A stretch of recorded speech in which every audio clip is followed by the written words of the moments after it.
Now, the realities of the removal of petrol subsidies are evident across the country, with sudden increases in transport costs and the resultant inflation in prices of foods and goods. In view of this, President Bola Tinubu's administration is showing readiness to increase minimum wage paid to workers to reduce its impact in yield, which yield to one of the conditions labor union stipulated to accept the no-subsidy regime.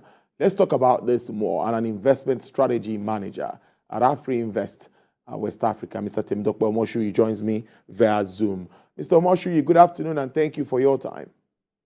Good afternoon, Tolu. Thank you for having me. Yes, I'm looking at the fact that increasing minimum wage with our present inflation rate at above 22%, it seems to me like another trend that would make inflation continue to move on the high side. What is your reaction to this, or what is your understanding of this sentiment? All right. Thank you so much for that question.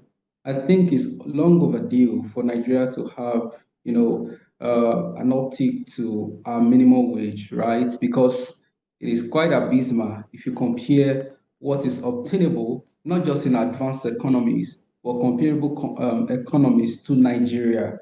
For instance, if you look at BRICS countries, you have Brazil, Russia, India, you have China, right? If you look at minimum wage in these economies, they are way above what is obtainable in Nigeria. For instance, if you convert our minimum wage to dollars, that's the best comparable. It's barely $45 compared to, over 200 in China, in Russia. The lowest you'll find around the BRICS country is about $60, right? And they've seen a major increase. So really, if we talk about the importance of increasing minimum wage, right, it is very important to discuss it.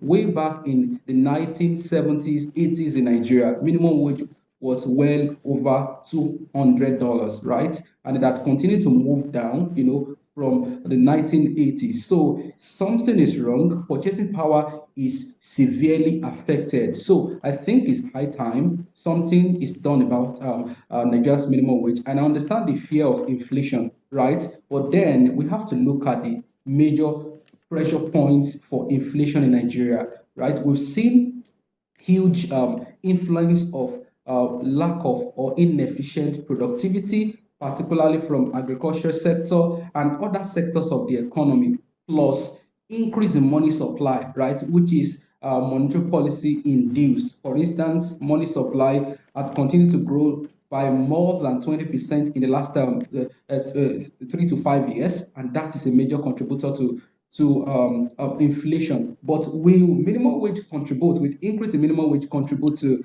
inflation? Maybe not, if we are able to address certain factors that are affecting inflation, which is what? Productivity. Productivity is very important, critical to bringing down prices in Nigeria, because look at what is obtainable in Nigeria, despite the fact that affordability is a problem, right? We are still seeing, high level of inflation. So I think it's high time, minimum wage concern is addressed. And then, it is also very important to know that in private sector, right, wages are largely competitive compared to what is obtainable in the public sector. And I think that for us to achieve, optimal results with the minimum wage, I think there has to be a kind of overhauling in the public sector. We talk about problems around government spending. We have a number of ministry, departments, and agencies that are not so productive. So if we increase minimum wage, and we also address those excesses. So minimum wage will not bring about increase in just increase in money supply, because we would have addressed some wastages in government spending. So ultimately, it's all about adjusting the economy to reflect productivity. We want to adjust wages to reflect productivity, and this has a lot of impact, in other areas of the economy, because if people cannot afford, and mind you, we know that over 60% of economy size is accounted for by consumption spending. The problem is not even about increase in minimum wage. What affects inflation, like I mentioned, is if output is not growing. So if there are policies, around what would spur the real sectors of the economy to do well, right? Increase in minimum wage will not bring about inflation, will not bring about a major price pressure. So I think it's high time we discuss that, in addition to how to really target the right people that contribute to government in terms of ministry, department, and agency, addressing government spending, and to support real sector so as to ensure that real wage is meeting productivity. Wages is equal to labor productivity, and not a situation where we are increasing minimum wage, but we are still paying people that are less productive, because that's where you have the output gap and you have inflationary pressure. Effect now on food prices. If you look at the value chain, of course, transportation comes in one way or the other to move the goods from the rural areas, of course, to the urban areas, and before it gets to the market. For example, here we look at like the Mile 12 market, all of the challenges before getting there. What do you think would happen to price of food stuff, which already has been on the high side? What do you think would happen following this development? That's subsidy removal and if there's hiking minimum wage. Well, I think, it is very important to understand that prior to subsidy removal, we have seen episode of increase in prices. For instance, prior to 2016, average inflation in Nigeria was barely 11%. From 2016 till date, average inflation has been about 15%, right? So we have seen significant, shocks to the Nigerian economy as a result of subsidy payment from its impact on government, government deficit and reliance on oil revenue, right? But because now government is taking the right step, yes, we will see, and we are already seeing major shocks, right? Although the impact will vary. You mentioned how it has become evident in urban areas, to be precise. In Lagos and top urban areas, we are seeing major increases in prices, right?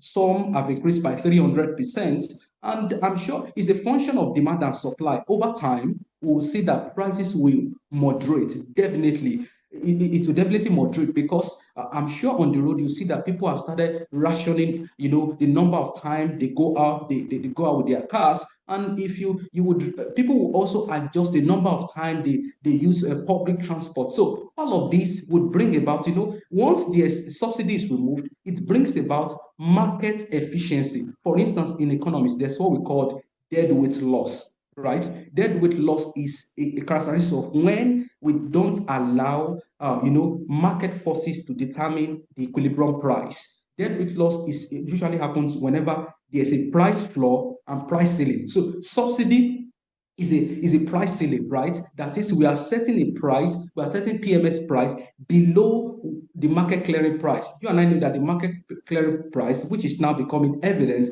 is around 500. And what would that lead to? It will continue to expose the economy to major shocks. And which is why we have experienced, despite subsidy payment, we have seen surge in commodity prices. Why can't we now remove subsidy, which the president has actually done and is very plausible, and begin to address other critical points that matters to Nigeria in the medium to long term? Because what we have discussed in terms of the impact is short term, but what will happen to Nigeria in the medium term, in the next 6 months or 1 to 2 years? Where are we going to be in the next 5 to 10 years? All of this must be on the table. So I think, yes, impact will be evidence on commodity prices, on transport. As a matter of fact, capitalists would want to stay profitable.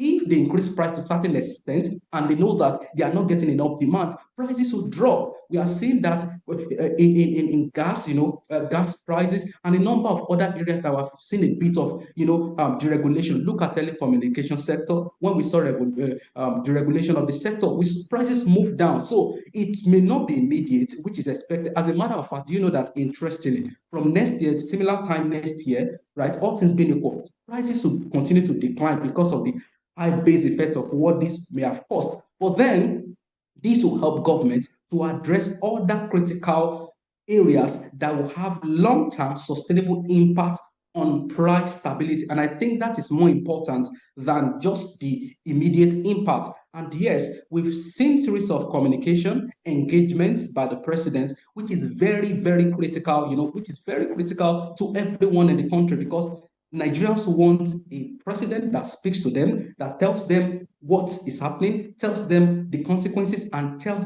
also tells them how the negative impact will be alleviated. And we are already seeing all of that. I think we're on the right path. Lastly on this, I think the subsidy removal is not just limited to how it will affect government or Nigerians alone in terms of sustainable economic growth and signaling effects. A number of rating agencies, foreign investors are sitting on the sideline because they know that key metrics in Nigeria are not on the right course. For instance, look at the major divergence between official and parallel market exchange rates, huge subsidy payment that is enough to cover for education, health, and infrastructure. What we spent last year was about 4.5 trillion compared to the budget for education, health, and infrastructure. So if, because of the fact that this has been announced and it has taken effect, it's also signaling to foreign investors that, yes, come to Nigeria, we are ready for business, and market will be allowed to determine what happens rather than creating a kind of deadwill loss that I mentioned, or regulating price that will impact profitability. Yes, short-term pain, but the medium and long-term impact is going to be beneficial to every Nigerian, ranging from how it will affect employment, how it will affect infrastructure, and ultimately price stability. I'll let you go. If we can do this in 2 minutes, let's look at impact of this in the coming months. What sort of inflation figures are you expecting? Are you expecting a very significant hike, or just minimal as we move on? So obviously, this month, which we're expecting May inflation number, we may not see the significant impact, of the decision on inflation. However, we are expecting about 25 to close to 30% increase in inflation, 25%, right? So that is expected, and elevated inflation could continue, for the rest of the year. And the reason is not because of just increase in prices. The base effect would also take its toll on, headline inflation. Yes, that's where. However, we should understand that yes, this policy must be taken, and price stability. If you want to destroy a country, just ensure that there's pricing stability. In fact, we started on minimum wage, right?